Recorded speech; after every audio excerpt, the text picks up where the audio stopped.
2/3 of Americans do not feel fully prepared for potential natural disasters. 68% of Americans don't have emergency evacuation kits, according to a survey conducted by LendingTree. 73% do not have generators. According to a Business Wire study, only 34% of Americans believe that local community organizations are prepared and resourced to assist their community in the wake of emergency. And the same study found that only 47% of Americans have cash on hand. Just 29% have medical supplies of any kind. And only 37% have their medical records on hand. And according to FEMA, just 48% of Americans have created emergency plans. I feel like the actual numbers skew far more towards people being less prepared. Like 73% of people, let's use the generator number. I bet you far less than the 360 million Americans.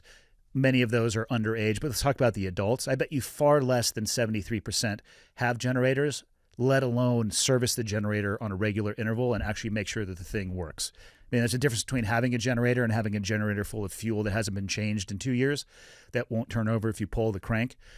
Do you get that same assessment based off of your organization, the people that are coming to you? Yeah, for sure. I think that paints, just as the statistics read, a grim picture. But like you said, the details matter. Like if a percentage of the population has a preparedness kit, what's in the preparedness kit? You know, is it something? When was the last time they inventoried it? When was the last time that they actually updated the technology of things going into that kit? Yeah, and I would say our country is ill prepared, and it paints a grim picture. But really specifically, it points to the level of the lack of confidence in institutions. I mean, this dependency on institutions through social media, we've seen through a pandemic, and we've seen through social issues that they're not very reliable. And so you have to bring back some of the dependency and stop depending on everybody else to take care and police yourself up. Specifically when it comes to things like emergency preparedness and first aid. If an accident happens, if a disaster happens, you have to be able to treat yourself, because even in a disaster like a catastrophe, a tornado, like this tornado that just struck and killed 6 people in Tennessee, the immediate first responders are overwhelmed because it's a catastrophe. And you would say, well, that only happens once in a while, but does it? And when it does happen, yeah, it targets specifically a pointed part of the population. But why would you not be prepared just because you weren't the one that was pointed? If it happened next door, if it happened in the community across the river, why would you not be prepared for those things? And so from a company perspective, it is a constant struggle to message to people that we are not crazy, that this whole idea of preppers being tinfoil hat guys, yes, certainly it exists. But I live in a neighborhood in the middle of Provo, Utah. I mean, I could see the town from my position here, and I'm assimilated. I'm not living radical, but I'm more prepared because it's on my mind. It's deliberate processes. It's things that I train and I equip myself for.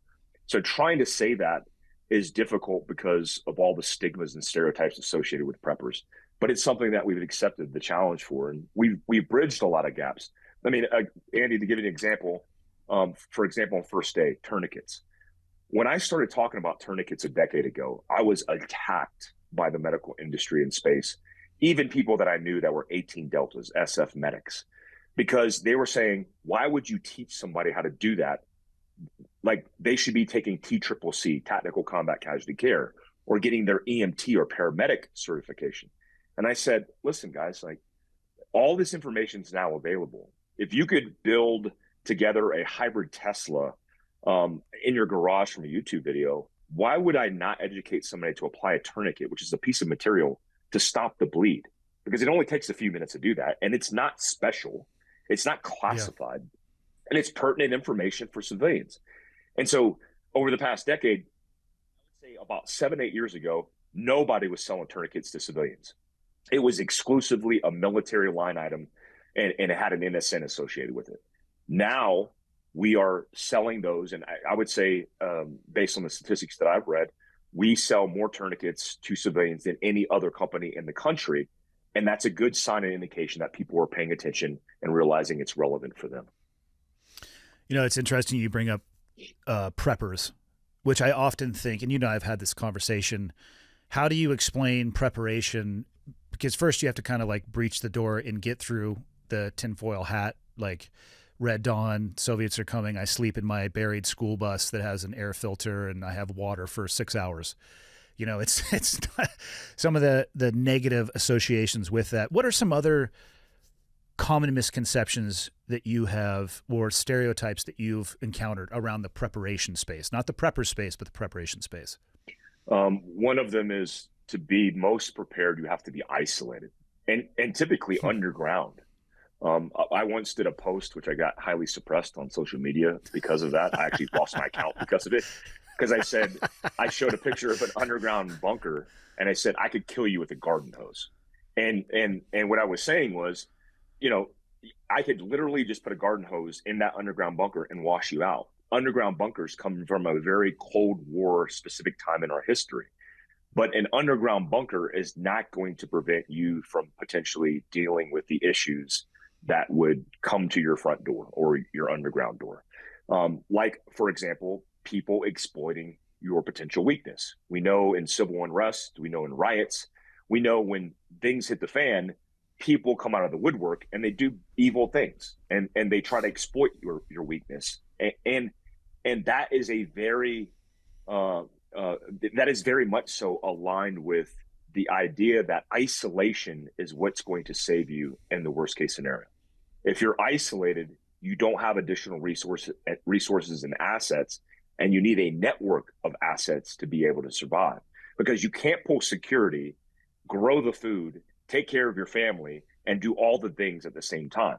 So when you divide and conquer, when you have actually a pool or a tribe of people that are collectively skilled and they become assets, weight over liability, then you increase your chances of survival. It's why tribes or groups of people survive versus the individuals that you think are going to survive. Now, there's a scarcity, resource, and famine kind of association with that. But again, you can't do it all. And this idea of getting the cabin on the side of the hill in the middle of the mountains, that's not going to work. Yeah, and I would consider that to be like the edge case, people who legitimately, and there are a community of people out there that have those type of bunkers. Like, that is legitimately part of their plan.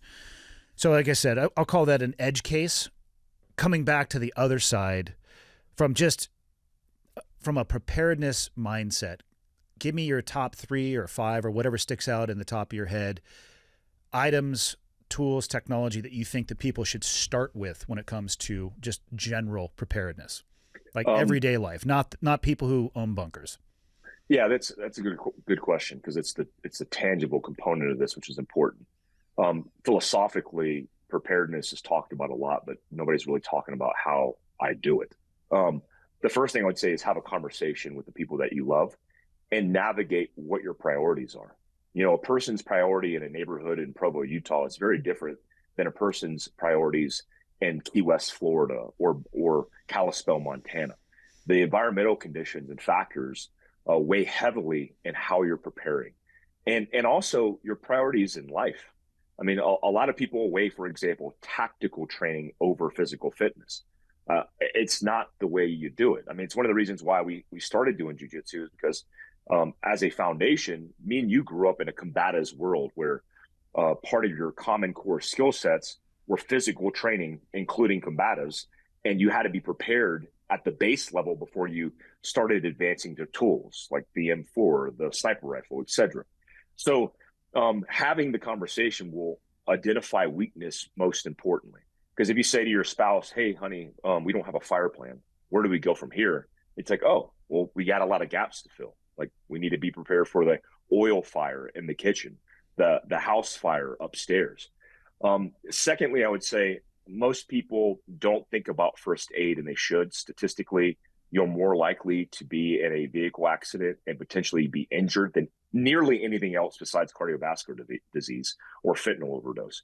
So if you look at 17 million accidents that happen a year, you look about 2 million that people are injured, 1 million people live catastrophically with those injuries the rest of their life, and about 40,000 people die a year. It's like, oh crap, I ought to be prepared for that.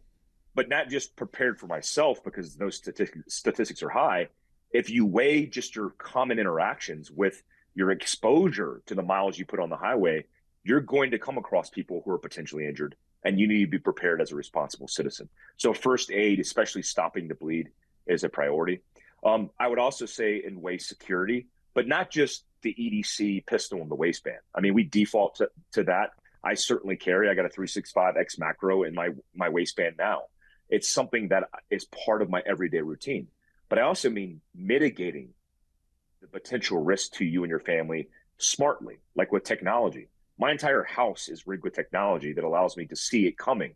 And so the early warning, the sensor, and these are not like things that I'm soldering together in my basement. These are things. This is a it'd thing be awesome if it'd be awesome if they were. Yeah, but these are things that I bought at Costco, you know. Yeah. And so being able to secure you and your family is important. Like during personal defense, we offer this course that me and you have taught together in Montana.